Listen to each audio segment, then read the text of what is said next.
सध्या आपल्याला सगळीकडे ना म्युझिक व्हिडिओचा ट्रेंड पाहायला मिळतोय.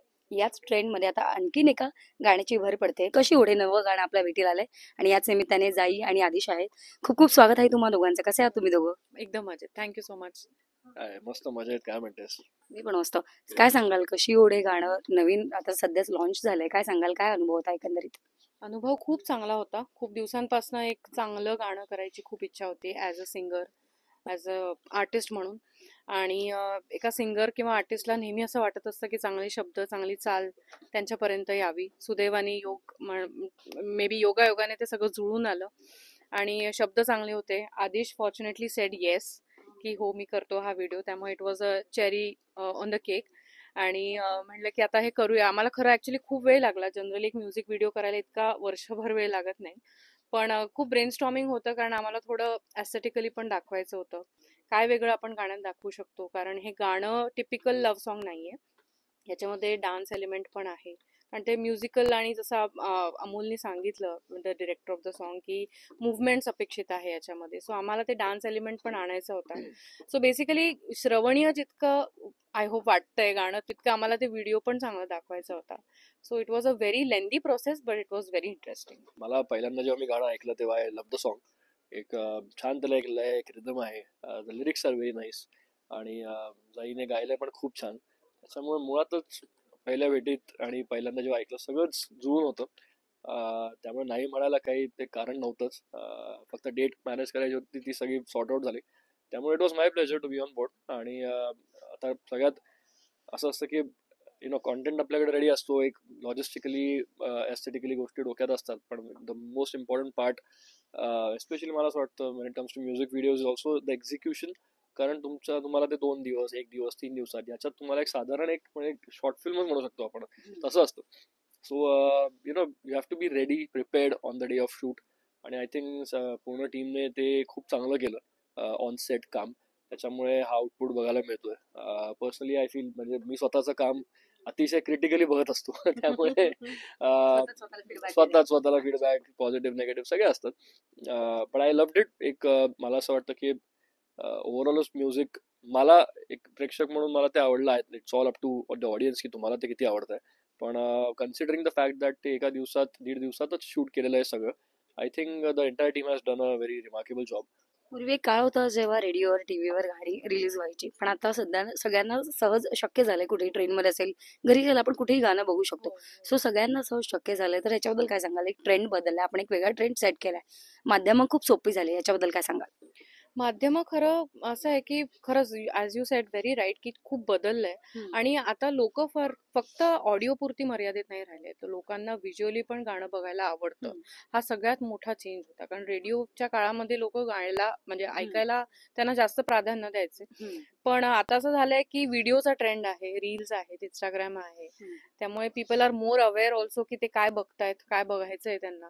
सो आय थिंक हो, डेफिनेटली हा खूप मोठा चेंज आहे. आणि तो चेंज आम्ही लक्षात घेऊन आमचा, म्हणजे माझा हेतू होता की व्हिडिओ पण चांगला झाला पाहिजे, की लोकांना पण वाटलं पाहिजे की व्हिडिओ पण बघावा. So that was the intention. माझं ऍक्च्युली कॅल्क्युलेशन उलट होतं या गाण्याला घेऊन. म्हणजे मला असं वाटतं की आपण पहिल्यांदा जेव्हा युट्यूबवर जाऊन गाणं बघतो, पहिल्यांदा आपण व्हिडिओ आणि ऑडिओ हे दोन्ही बघतो. आपल्याला बघायचं असतं काय त्याने ते गाण्याची स्टोरी काय दाखवली, ते काय डिरेक्शन मध्ये गेलंय. एकदा ते बघितल्यानंतर जनरली मला असं वाटतं, मी आणि माझ्यासारखे असं बरेच असतील, की आपण मग ते गाणं हेडफोन्स वरती आपण ते गाणं ऐकतो फक्त. आपण सतत तो व्हिडिओ 50 वेळा नाही बघत. गाणं आवडलं ना तर मी ते गाणं एअरपोर्ट्स वरती लावून, ब्लूटूथ वर लावून मी ते असं चालता चालता गाडीतनं मी ते गाणं ऐकेन. मला इट वॉज व्हेरी इम्पॉर्टंट मला की मला पहिले गाणं आवडलं पाहिजे. मला गाणं गायलंय कसं ते आवडलं पाहिजे. सो अगेन व्हिडिओ आणि direction comes, that part comes later. ते माझ्यापेक्षा जास्त जाणकार लोक त्याच्यात आहेत करायला, सो त्यांनी ते केलंच सगळं चांगलं. बट मेन मला असं वाटतं की व्हिडिओ तर येईलच, पण मुळात ऑडिओ तर गाणं लोकांना रिलेट झालं पाहिजे, त्यांना ते भावलं पाहिजे. आणि मला असं जेव्हा, म्हणून मी म्हटलं when I came on board, मला ते गाणं आवडलं होतं की एक छान इमोशन आहे त्या गाण्याला. काहीतरी लेखकाचं म्हणणं आहे, काहीतरी त्याचा एक गोड एक्सपिरियन्स असावा काही वर्षांपूर्वी. सो ते त्यांनी मांडण्याचा प्रयत्न केलाय. त्याच्यामुळे मी हे गाणं सुद्धा मला असं वाटतं की क्रिटिकली मी म्हणायचं तर एक छान रिदम आहे की मी गाडीत बसता बसता, मी ट्रॅव्हल करता करता मी हे ऐकू शकतो की चला अरे आपण कशी एवढे गाणं ऐकूया. सो मी त्या अनुषंगाने हा प्रोजेक्ट केला होता. म्हणजे आय थिंक म्हणजे लोकांना जर गाणं आवडलं तर जास्तीत जास्त लोकांपर्यंत ते पोहोचेल आणि लोक ऐकतील. So that is the plan. Shoot एका दिवसात झालाय, सो जाता आता काय एक एक्सपिरियन्स सांगाल शूटचा, कसा किती धावपळ होती, कसं मॅनेज केलं? खूप खूप खूप धावपळ कारण होती. तुम्ही तर प्रोड्युसर पण होता, सो एक्झॅक्टली. त्यामुळे मी 3 वेगवेगळ्या भूमिकांमध्ये होते आणि माझ्यासाठी खूप learning experience. It was a challenge, कारण 10 ठिकाणी डोकी होती. पण हे पण माहिती होतं की आपल्याकडे वेळ कमी आणि त्या वेळेत आपल्याला गाणं अख्खं शूट करायचंय. पण मला असं वाटतं की सगळ्याच टीमचं कॉपरेशन होतं, त्यामुळे ते शक्य झालं. कारण की लोकेशन्स जसं वेगवेगळी होती, आम्हाला एलिमेंट्स वेगवेगळे ऍड करायचे होते, फ्लॅशबॅकमध्ये स्टोरी दाखवायची होती. त्यामुळे आधी असं वाटलेलं की एका दिवसात नाही होऊ शकणार शूट, पण it was a big challenge आणि ते सक्सेसफुल झालं. शॉर्ट स्टोरी सांगतो थोडक्यात गंमत. म्हणजे by the time I had on set, of course काही लोकांची एक छान भट्टी जमली होती. With Jai I had become I was growing as friends. So on set 7ची शिफ्ट होती. मी पुण्याला आलो होतो एक रात्र आधी, आणि मला कळलं होतं तो डान्सचा जो चंक पाहिला असेल, अर्थात ते एडिट केलेलं असतं, पण एक साधारण जास्त लेन्थचा आम्ही एक डान्स कोरिओग्राफी बसवली होती प्रॉपर कोरिओग्राफर सोबत. आणि रात्री 10:30 वाजता मी पुण्यात मुंबईवरून आलो होतो. माझं खूप 12 तासाचं शूट संपवून आलो होतो आणि मी थकलो होतो. आणि मला माहित होतं की आता डान्स करायचा, आणि तो सगळ्यात इम्पॉर्टंट चंक आहे. कारण त्याला रिहर्सल लागतात, त्याला कोरिओग्राफी लागते, लाईट जात आलाय, काय करायचं सगळंच. युनिट थकलाय, मी थकलोय, ही पण थकली असेल. आणि एक फक्त तो डोक्यात थॉट होता. गेलो ताडकन शॉटसाठी. डिरेक्टरला म्हटलं अमोल तू टेक कर, मला नाही डायरेक्ट टेक कर म्हटलं, रिहर्सल वगैरे नको, तू टेक कर. असं या ह्याच्यात तावातावाने गेलो होतो.